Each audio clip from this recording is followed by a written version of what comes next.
Assalamualaikum warahmatullahi wabarakatuh. Selamat pagi. Selamat pagi untuk semua anak-anak 1 Zuhal A.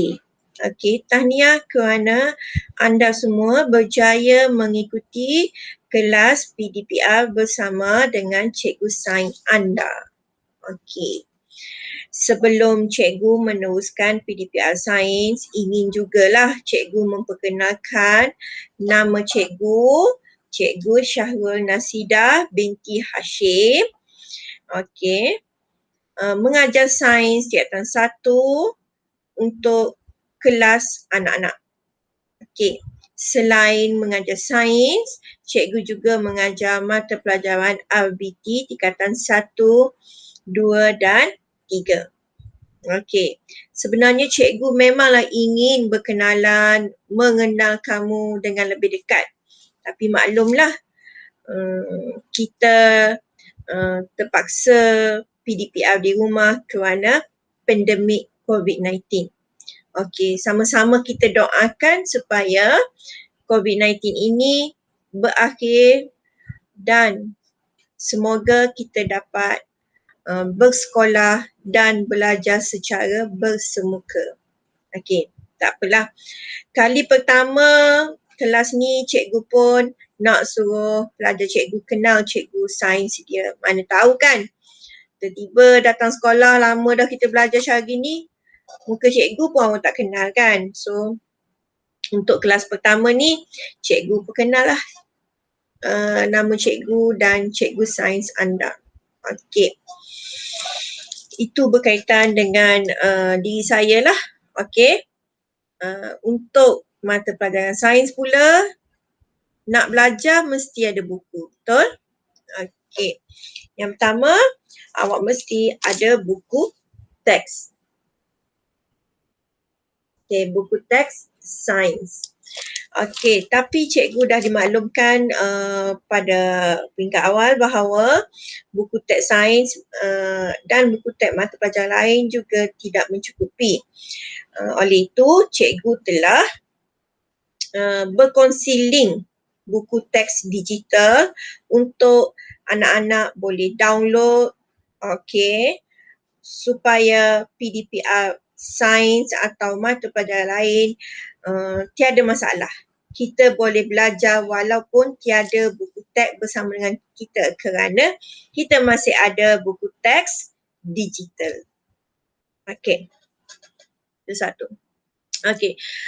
Bersama pagi ni, sebelum kita teruskan belajar sains, cikgu nak kita sama-sama tengok silibus tingkatan 1 ini, silibus apa dalam mata pelajaran sains ni yang anda akan pelajari sepanjang tahun 2021 ni. Okey? Kita sama-sama tengok. Cikgu nak share skrin buku teks digital. Kejap ya.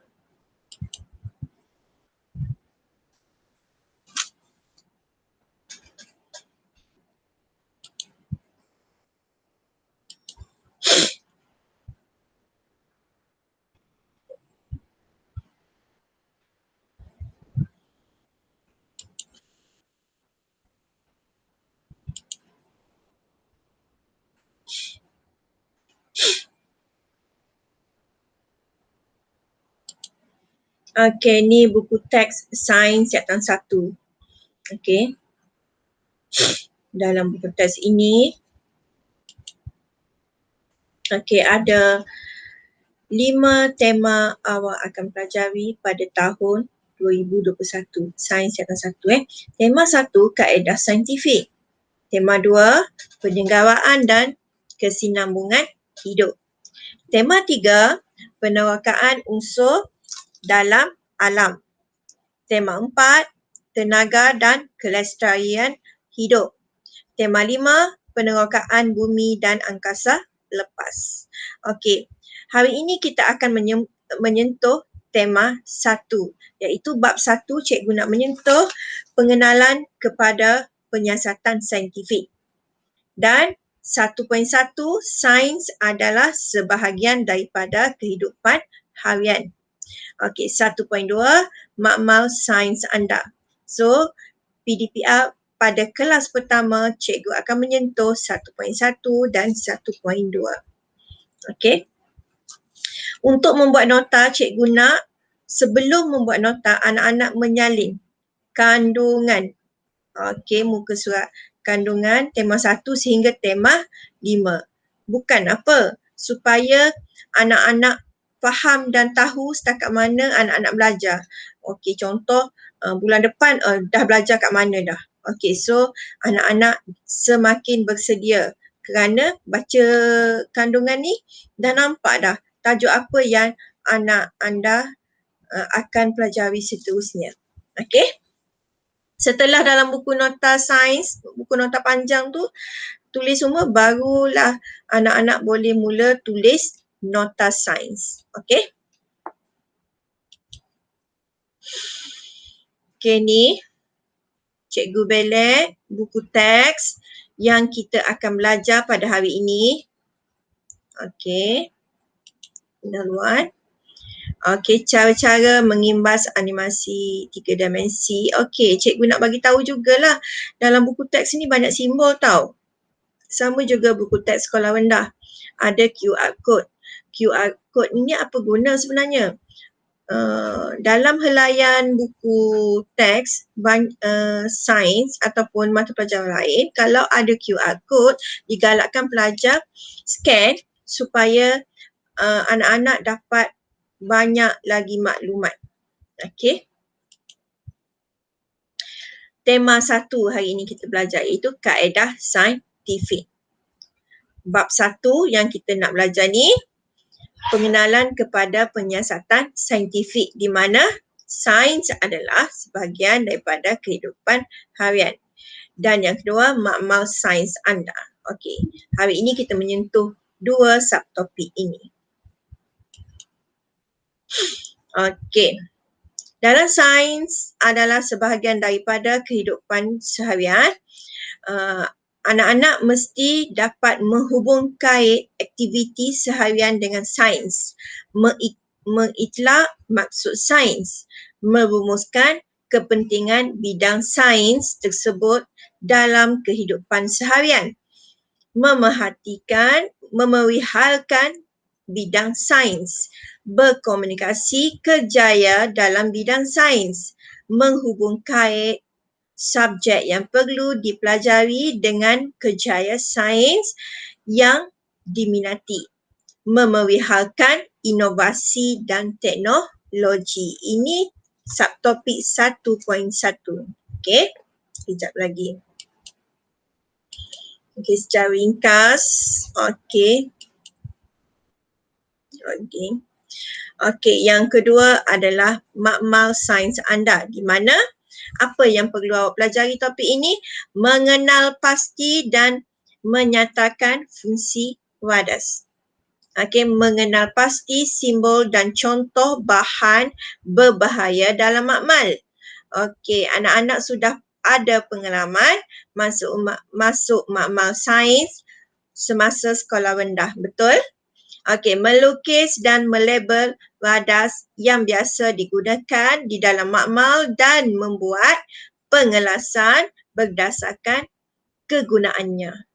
Okey, mewajarkan peraturan dan langkah keselamatan di dalam makmal. Okey. Pada akhir nota sains, anak-anak mesti menjawab praktis formatif, di mana untuk bab, bagi tahu awal-awal no. Okey, jap. Okey, praktis formatif 1.1. Soalan nombor 1, 2 dan 3 anak-anak mesti jawab. Okey, setelah membuat nota. Okey. Satu lagi.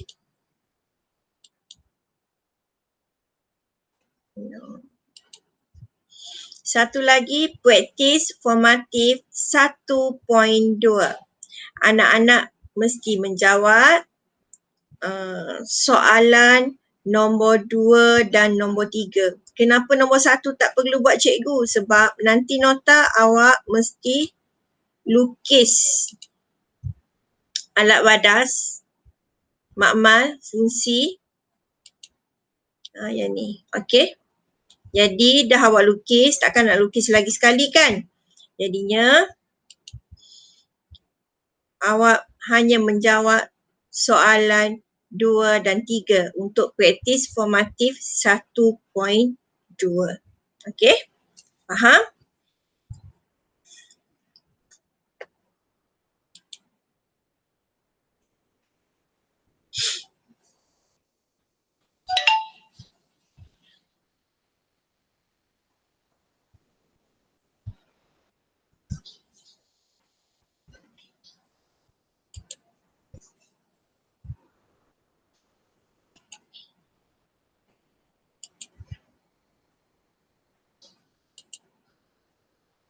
Okey. Ini adalah okey, dah bersedia kan? Okey.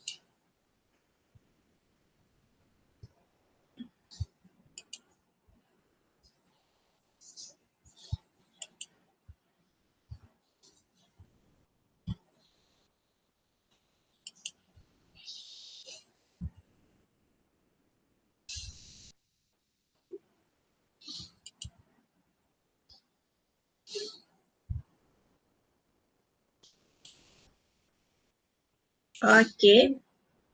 Kita pergi sama-sama mengenali bab 1 iaitu pengenalan kepada penyiasatan saintifik. Okey. Nama cikgu Cikgu Syahura Rasidah binti Hashim. Sekolah Balai Besar lah. Okey, yang pertama, sains adalah sebahagian daripada kehidupan. Okey. Slide ini anda juga boleh print screen untuk membuat nota sebagai rujukan. Sains, definisi sains. Sains ialah disiplin ilmu yang melibatkan pemerhatian dan eksperimen yang sistematik terhadap fenomena alam semula jadi. Kepentingan sains dalam kehidupan seharian. Apakah contoh? Menyumbang kepada bidang kejuruteraan seperti pembinaan bangunan pencakar langit yang canggih. Penciptaan satelit menyebabkan komunikasi menjadi lebih cepat dan efektif. Okey, seterusnya meningkatkan hasil tanaman dan penemuan baja racun serangga penggunaan hidroponik. Penemuan vaksin dan antibiotik dalam bidang perubatan membantu mengawal penyakit berjangkit dan mengurangkan kematian. Okey, ini contoh menyumbang kepada bidang kejuruteraan seperti pembinaan bangunan pencakar langit yang canggih. Okey. Penciptaan satelit menyebabkan komunikasi menjadi lebih cepat dan efektif. Okey, meningkatkan hasil tanaman dengan penemuan baja racun serangga dan penggunaan kaedah hidroponik.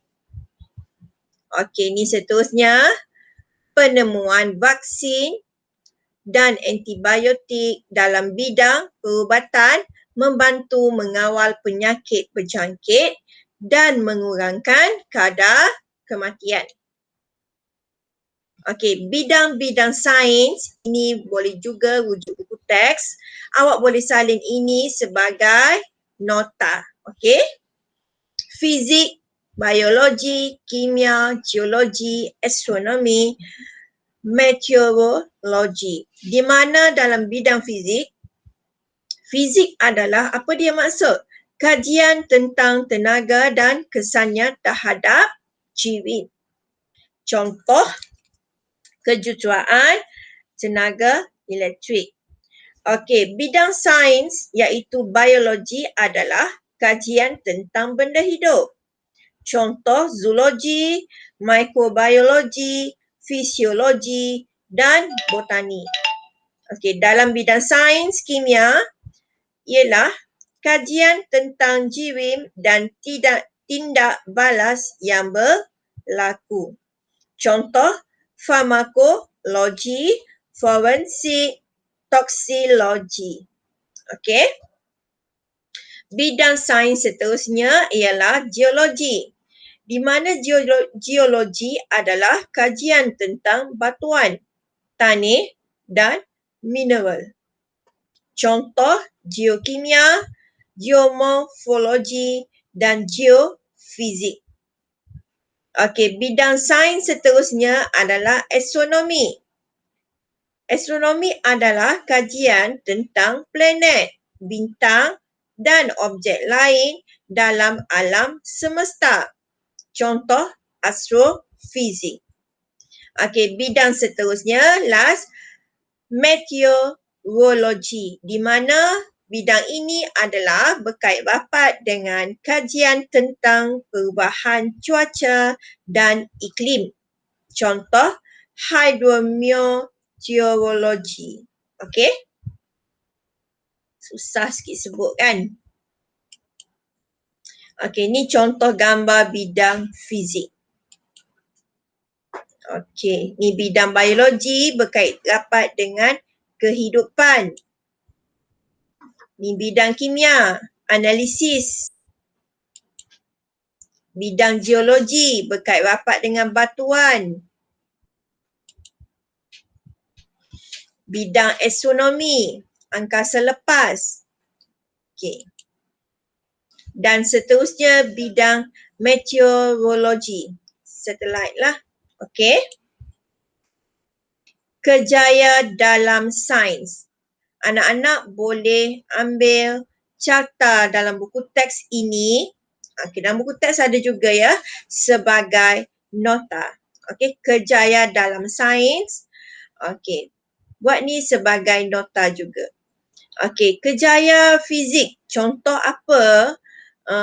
Bidang fizik, contoh profession bidang fizik adalah ahli astronomi, ahli oceanografi, guru fizik, ahli meteorologi, jurutera dan ahli fizik. Kalau anak-anak berminat profession ni akan datang dewasa nanti, anak-anak mesti mempelajari mata pelajaran fizik menengah atas. Okey, biologi. Okey, dalam bidang biologi, profession yang berkait rapat adalah doktor perubatan, ahli botani, ahli zoologi, guru biologi, ahli oceanografi, ahli mikrobiologi dan ahli biologi. Okey, ini berkaitan dengan bidang biologi. Okey, dalam bidang kimia, kejaya dalam bidang kimia adalah contoh ahli farmasi, ahli oceanografi, guru kimia, ahli forensik dan juga ahli kimia. Okey, manakala bidang geologi adalah ahli geologi ataupun guru. Okey. Contoh ni bidang fizik. Okey, inilah kejayaan ni, contoh. Siapa minat? Okey. Bidang biologi berkaitan dengan kehidupan binatang ataupun manusia. Bidang kimia, analisis, makmal. Okey, bidang kimia. Ni bidang geologi, batu-batuan, tanah-tanah dan sebagainya. Okey, inovasi teknologi. Kebanyakan mesin dan alat yang kita gunakan setiap hari ialah hasil reka cipta sains. Contohnya kereta, kapal terbang, telefon, komputer dan sebagainya. Mesin dan alat tersebut membantu kita menyelesaikan masalah dalam kehidupan seharian kita. Contoh, okey, macam mana mendapat hadiah Nobel ni? Ini adalah kajian yang hebatlah. Sains.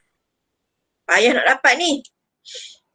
Hadiah Nobel diberikan kepada ahli sains yang cemerlang dalam beberapa bidang sains setiap tahun di Stockholm, Sweden. Okey, ini salah satu award di negara bersana. Kalau kita banyak buat kajian, ahli sains yang cemerlang, ia akan mendapat satu anugerah. Ini di Sweden. Okey, itu adalah inovasi sains. Okey, habis kita bahagian subtopik 1.1. Okey, kita pergi seterusnya 1.2, makmal sains anda. Okey, pernah masuk makmal kan? Radas makmal dan fungsinya. Dalam makmal sebelum masuk, awak dah mesti kena tahu peraturan makmal. Menggunakan radas makmal dengan betul. Betul? Okey, mesti kena ikut arahan cikgu. Okey, ini adalah contoh tabung didih. Kalau kita nak buat pemanasan, mesti menggunakan tabung didih. Okey, tujuan ia adalah memanaskan bahan kimia yang kuantiti yang kecil. Tabung uji. Mengisi bahan kimia dalam kuantiti yang kecil. Bika, dalam makmal juga bika pelbagai saiz. Okey, apa lagi? Fungsi bika mengisi bahan kimia dalam kuantiti yang besar. Okey, kelalang kon juga ada pelbagai saiz dalam makmal. Okey, tujuannya adalah mengisi bahan kimia dalam kuantiti yang besar. Kelalang dasar lepel. Mengisi bahan kimia dalam kuantiti yang besar. Silinder penyukat juga ada pelbagai saiz dalam makmal. Tujuannya adalah menyukat isi padu cair. Ini adalah contoh burette. Okey, tujuannya adalah menyukat isi padu cecair dengan tepat. Okey, ini contoh pipet. Menyukat isi padu cecair yang tetap. Okey, ini adalah tungku kaki 3. Okey, tujuannya adalah menyokong radas semasa pemanasan. Ini adalah kasar dawai. Okey, kasar dawai. Tujuannya adalah membantu menyebarkan haba dengan sekata semasa pemanasan. Ini adalah corong turas. Tujuannya adalah menuras atau menapis pepejal, tidak larut daripada campuran. Balang gas. Okey. Tujuannya adalah untuk mengumpul gas. Kaki retot. Tujuannya adalah untuk memegang atau menyokong sesuatu radas. Piring sejat. Untuk tujuan penyejatan. Okey.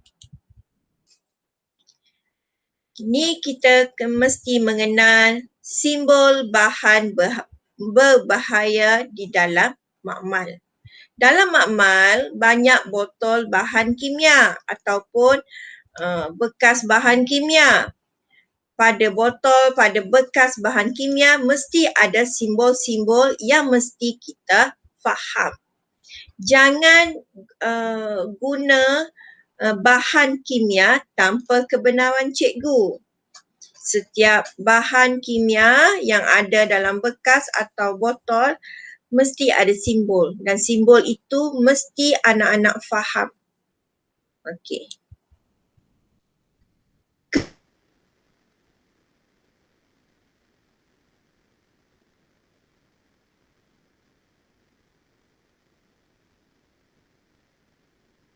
kebanyakan mesti ikut pada botol bahan kimia dengan teliti supaya menggunakannya untuk mengelakkan kemalangan.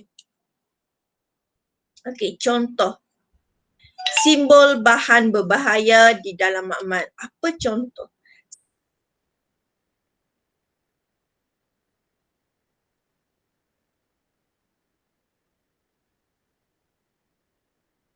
Setengah sangat berhati-hati semasa ingin menggunakannya. Ikut arahan lah. Oleh itu, bahan kimia tersebut perlu disimpan di dalam minyak parafin. Contoh lithium, sodium, potasium. Ia mesti disimpan dalam minyak supaya ia tidak terdedah kepada udara. Okey. Simbol amaran. Simbol-simbol amaran. Bahan membensar, bahan radioaktif, bahan mengakis, bahan beracun ataupun toksik, bahan mudah meletup, bahan mudah terbakar. Okey, kita pergi satu-satu. Bahan membensar. Apakah maksud bahan membensar? Bahan kimia yang membensar boleh menghasilkan wap atau wasap yang dapat memedihkan mata, hidung dan tekak. Okey, elakkan daripada menghidu wap atau wasap kalau sekiranya bahan itu adalah bahan membensar. Gunakan bahan kimia tersebut di dalam kebuk wasap. Okey, kalau kita nak guna semasa menjalankan eksperimen, okey, kebuk wasap itu sangat penting sekiranya bahan yang kita nak guna adalah bahan membensar. Contoh kloroform dan amonia. Bahan radioaktif mengeluarkan sinaran radioaktif yang dapat menyebabkan kanser. Bahaya ni tau. Okey. Contoh uranium dan plutonium. Bahan mengakis. Simbolnya macam ni ya. Bahan kimia ini bersifat mengakis. Jangan sentuh bahan ini kerana akan melecurkan kulit. Sekiranya terkena pada kulit, apa yang perlu buat? Cuci bahagian tersebut dengan air yang banyak. Contoh, asid dan alkali pekat. Bahan beracun. Dia punya simbol ni, tengkorak ni. Bahan kimia ini beracun atau toksik.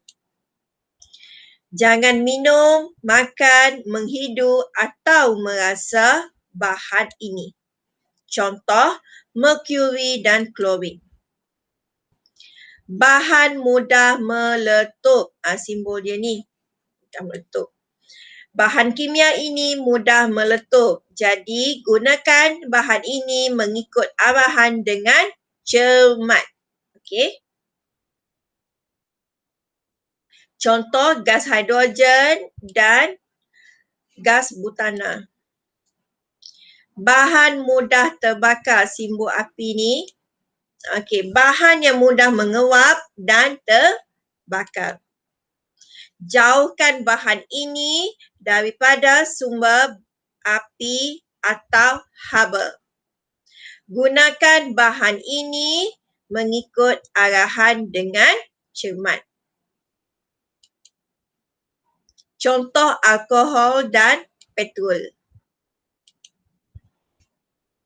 Peraturan dan langkah-langkah keselamatan di dalam makmal. Sebenarnya peraturan langkah-langkah keselamatan dalam makmal awak dah tahu dah biasa dan dah praktis dah di sekolah rendah sebab kita masuk makmal kan. Okey. Jadi tujuan dia adalah untuk mengelakkan kejadian yang tidak diingini. Kita perlu sentiasa mematuhi peraturan dan langkah-langkah keselamatan dalam makmal. Peraturan dalam makmal, jangan masuk ke dalam makmal tanpa kebenaran. Cikgu dah sampai lagi, jangan masuk makmal. Tunggu cikgu di luar makmal. Okey, dan jangan buat bising lah. Jangan mulakan eksperimen sebelum diarahkan oleh cikgu. Ikut arahan cikgu. Baca arahan dan fahami arahan eksperimen terlebih dahulu. Cikgu pesan awal. Sekiranya cikgu menyuruh awak membuat eksperimen, awak mesti dulu baca dan fahamkan kaedah-kaedah langkah-langkah untuk menjalankan eksperimen. Okey. Gunakan semua bahan kimia dan peralatan dengan betul dan cermat. Peraturan dalam makmal, dilarang minum, makan, bermain di dalam makmal. Okey, ni semua peraturan dia. Dilarang mengeluarkan peralatan dan bahan kimia dari makmal. Kembalikan peralatan dan bahan kimia ke tempat simpanan asal jika dialih. Peraturan dalam makmal lagi apa dia? Pastikan tempat menjalankan eksperimen sentiasa kemas dan bersih.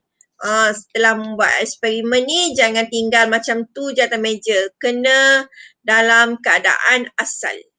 Okey.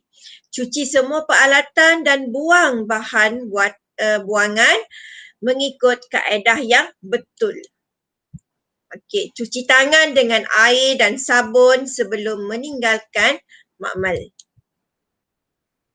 Okay, langkah-langkah keselamatan ketika menggunakan bahan kimia dan radas. Ini sangat penting ya supaya tiada kecederaan dalam makmal. Jangan halakan hujung tabung uji ke arah diri sendiri atau orang lain. Bahaya. Gunakan cermin pelindung mata ketika mencampurkan atau memanaskan bahan kimia. Okey, sekiranya bahan kimia itu berbahaya, merengsa, meruap, biasanya guna cermin lah, Google. Okey, jauhkan bahan kimia yang mudah terbakar daripada sebarang sumber api. Bahan mudah terbakar jangan letak di sebelah penunuh bansen, nanti akan meletup. Jangan merasa atau menghidu bau kecuali dibenarkan oleh guru. Bahan-bahan kimia ni kita jangan hidu ya. Bahaya untuk kesihatan. Jika berlaku kemalangan, kita janganlah panik. Sebaliknya mengambil tindakan yang sepatutnya. Apa dia? Din, cepat keluar. Ada kebakaran. Saya sudah mematikan suis elektrik. Mari kita beritahu pada cikgu. Bagi tahulah cikgu. Okey. Bahan kimia yang tertumpah juga perlu dilaporkan kepada guru. Jangan berselindung kalau berlaku macam ni. Hati-hati elakkan bahan kimia terkena tangan anda. Satu lagi, ingat ya Farah, jika bahan kimia termasuk dalam mulut atau terkena bahagian lain, kita perlu membilas bahagian itu dengan air yang banyak. Okey.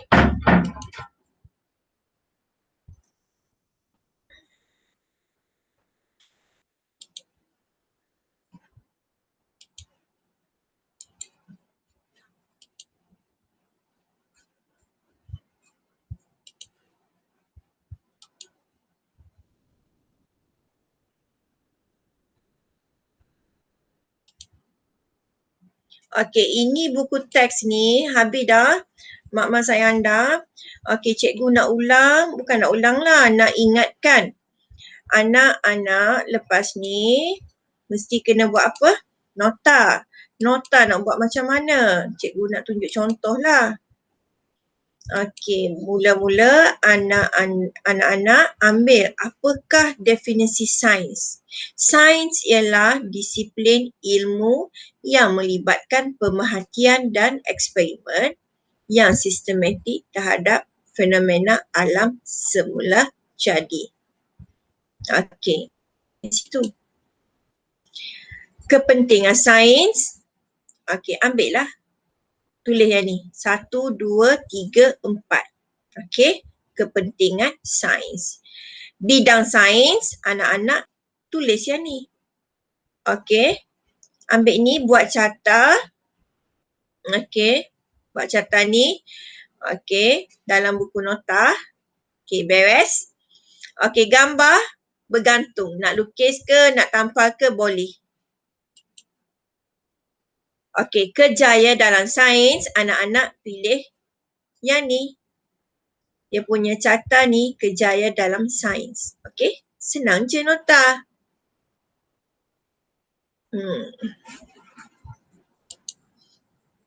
Lepas tu, anak-anak jawab soalan ni. Tandakan right pada proses yang merupakan fenomena alam semula jadi. Jawab soalan nombor 1, 2 dan 3 selepas membuat nota. Okey, nota 1.1. Untuk subtopik makmal sains anda, cikgu nak anak-anak melukis simbol alat radas yang simbol 2D ni. Yang biru ni tak perlu. Yang putih, yang background putih je. Yang ni simbol tajuk, radas makmal dan fungsi. Fungsi anak-anak tulis. So muka surat ni penuh. Okay. Cikgu nak tengok lukisan anak-anak. Cantik tak melukis alat radas ni? Okay, dan yang ni. Okay, pesanan cikgu, kalau lukis, anak-anak mesti menggunakan pensel. Okay, tulis menggunakan pen. Cikgu mesti kena ingat lah. Ingatkan kamu, kalau tidak, kamu tulis dengan pensel. Ikut sekolah rendah. Okey, lepas tu ambil tajuk, simbol bahan berbahaya di dalam makmal. Simbol bahan berbahaya di dalam makmal, anak-anak salin ni, simbol-simbol amaran. 1, 2, 3, 4, 5, 6. Okey. Bahan membangsa, bahan radioaktif, bahan mengakis, bahan beracun, bahan mudah meletup, bahan mudah terbakar. Lepas tu tulis. Okey.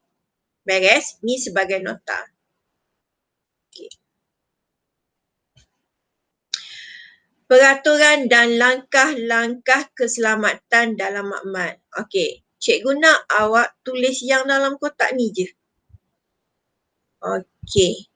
Yang ini sahaja. Okey? Tulis je. Okey. Yang gambar ni tak perlu. Okey? Akhirnya, siap dah nota tu. 1.2. Lepas tu, anak-anak jawab praktis formatif 1.2. Okey, nombor 1 tak perlu buat. Sebab apa? Anak-anak dah lukis alat radas ni. Dah lukis banyak dah, takkan nak lukis lagi sekali kan? Okey, jadi anak-anak hanya menjawab soalan nombor 2. Apakah maksud simbol-simbol amaran yang betul? Lukis tak cikgu? Lukislah, senang je kan? Okey.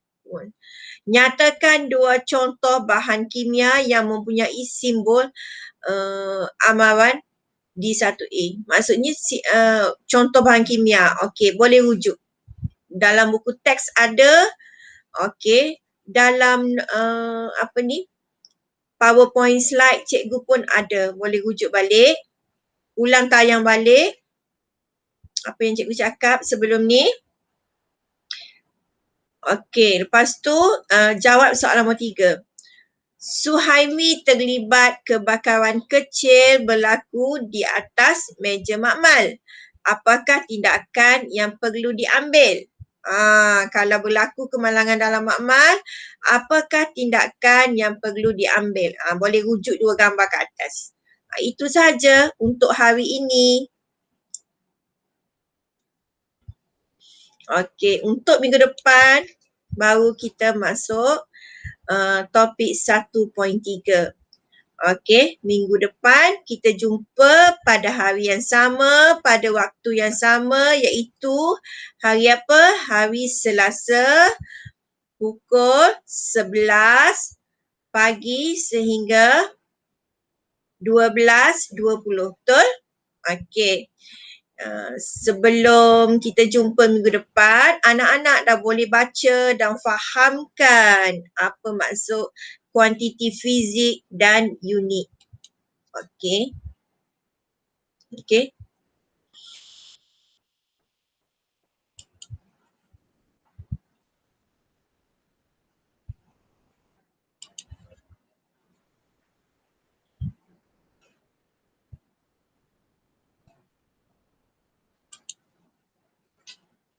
Okey.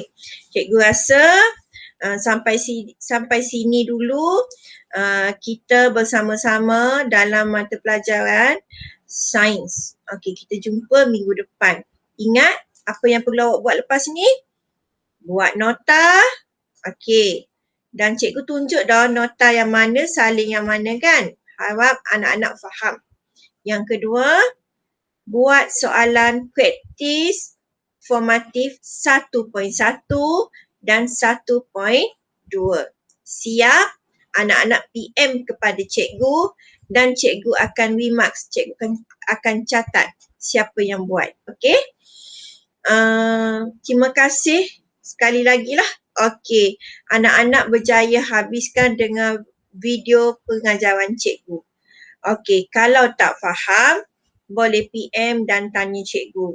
Okey, nota boleh rujuk buku teks dan juga video pengajaran cikgu. Okey, kita jumpa lagi minggu depan. Okey, bye. Assalamualaikum.